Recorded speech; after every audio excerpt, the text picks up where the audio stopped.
어느 성도가 목사님께 물어봤다고 해요. 목사님, 하나님을 믿으면서 담배 피우면 천국에 못 갑니까? 목사님이 대답해 주셨죠. 아니요, 천국에 갈 수 있습니다. 걱정 마세요.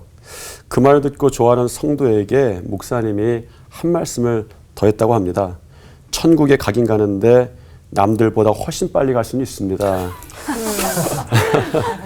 한번 웃자고만 한 이야기는 아니죠. 하나님을 믿으면 천국에 간다.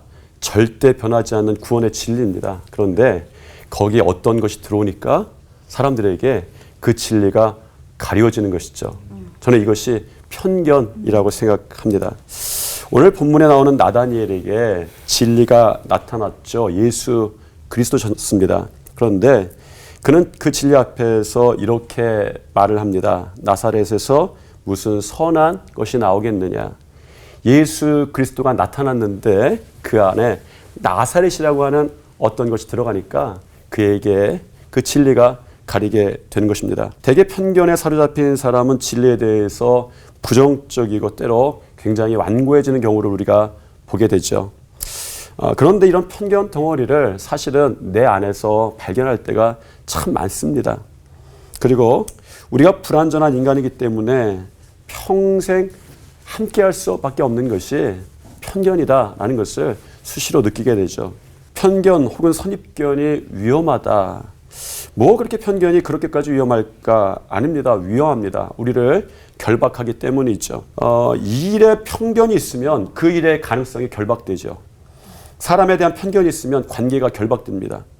복음에 대한 편견이 있으면 구원이 결박되고요. 편견이 있으면 진리도 가려집니다. 편견이 있으면 사실은 예수님도 잘 안 보이죠. 그렇지 않습니까? 예수님께서 십자가에 달리실 때에 사람들이 외쳤던 소리가 무엇입니까? 만일 당신의 하나님의 아들이어든 십자가에서 내려오라 라는 것이었습니다. 십자가가 그들에게 편견이 되었던 것이죠. 십자가에 있으면 하나님의 아들이 아니다 라는 것입니다. 그러면 우리가 이런 편견을 어떻게 이길까?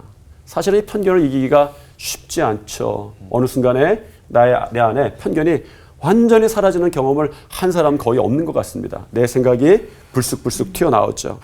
오늘 본문에 보면 재미있는 것이 있습니다. 예수님은 나다나엘을 꾸짖지 않으세요. 대신 그를 칭찬하십니다. 요한복음 1장 47절에 이렇게 이야기하죠. 예수께서 나다나엘이 자기에게 오시는 것을 보시고 그를 가르쳐 이르시되 보라, 이는 참으로 이스라엘 사람이라 그 속에 간사한 것이 없도다.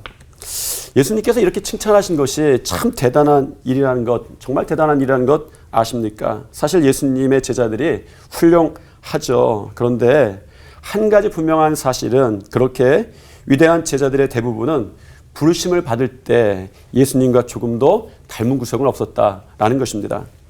여기서 닮은 것이 없다는 말은 단순히 다르다 이런 이야기는 아닌 것 같아요. 부족하다는 이야기고 아직 멀었다는 이야기입니다. 예수님과 기도하러 가서도 존다고 혼나고 믿음 없다고 꾸짖습니다. 예수님도 제자들에게 성경에 보니까 칭찬에는 좀 인색하셨던 것 같아요. 사실 그것만 보면 저는 그런 생각합니다. 제가 예수님보단 낫다. 저는 우리 성도들이 졸면 그런 생각해요. 당신들이 깨어 기도할 수 없습니까? 이렇게 말 안 하고 얼마나 피곤하면 좋을까? 여러분들도 확실히 아시기 바랍니다. 예수님보다는 전창의 목사가 더 낫다라는 것이죠. 그런데 제자로 부름받을 때 칭찬받고 제자가 된 사람이 있어요. 그 사람이 오늘 이 장면이었습니다.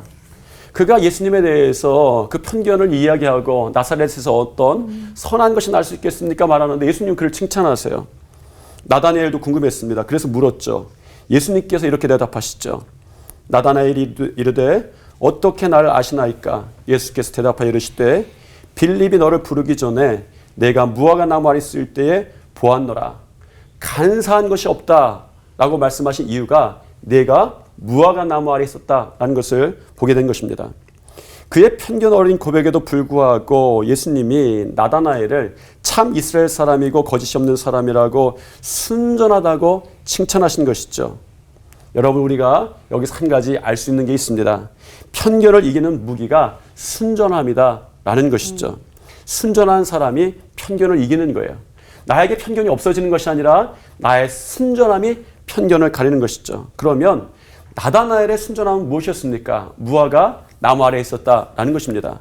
사실은 그 당시에 무화과 나무 아래에 있었다는 것은 삶에서 예수님을 기다리던 말씀대로 살던 소수의 사람들을 일컫는 말이 무화과 나무 아래에 있었다 이렇게 표현하는 것이죠. 그것이 약속이었기 때문입니다. 그런 의미에서 본다면 나다나엘은 잠시의 편견은 있었지만 그의 삶에서 항상 예수님을 소망하던 사람이었다라는 것이죠. 우리가 참 연약합니다. 불완전합니다. 예수님을 바라보던 소망이 어쩌면 나의 연약함, 편견 이런 것들을 덮는 장면을 우리가 성경을 통해서 보게 되는 것일 것 같습니다. 여러분 연약하다고 스스로 자책하지 마십시오.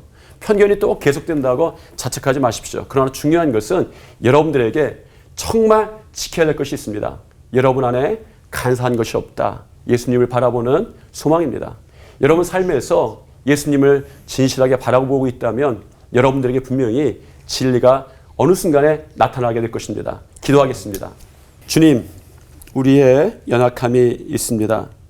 그럼에도 불구하고 예수님을 바라보는 소망의 자리에서 우리가 주님을 만남을 믿습니다. 혹이라도 주님을 몰라보더라도 주님 먼저 만져주시고 알게 하여 주옵소서.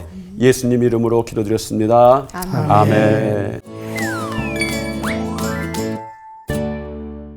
이적과 기적 요 부분은 오늘날에도 일어나지 말란 법이 없지만 기적과 이적이 신앙에 끼치는 좋은 점과 나쁜 점이 있을 것 같거든요. 우리 목사님들 다 설명해 주시면 좋겠습니다. 저는 개인적으로 이적과 기적 굉장히 좋아하는 목사입니다. 굉장히 좋아합니다. 네.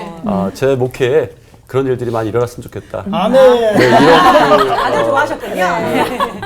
그런데 표적과 이적 저는 그것이 되지 않더라도 우리 주님께 구해도 주님 좋아하실 거라고 생각해요. 다만 우리가 받아들이는 것 뿐이지. 다만 이적과 기적의 정의를 분명히 해야 될 거라고 생각해요. 그러니까 뭐냐면 이적과 기적을 목표로 삼는 것은 참 안 좋은 신앙 같아요. 만약 그것을 목표로 삼는다면 이적과 기적은 분명히 나쁜 것이라고 생각해요. 그런데 성경에 보면 이적과 기적을 표적이라고 말합니다. 표적이란 말의 뜻은 무언가를 가리킨다라는 거예요.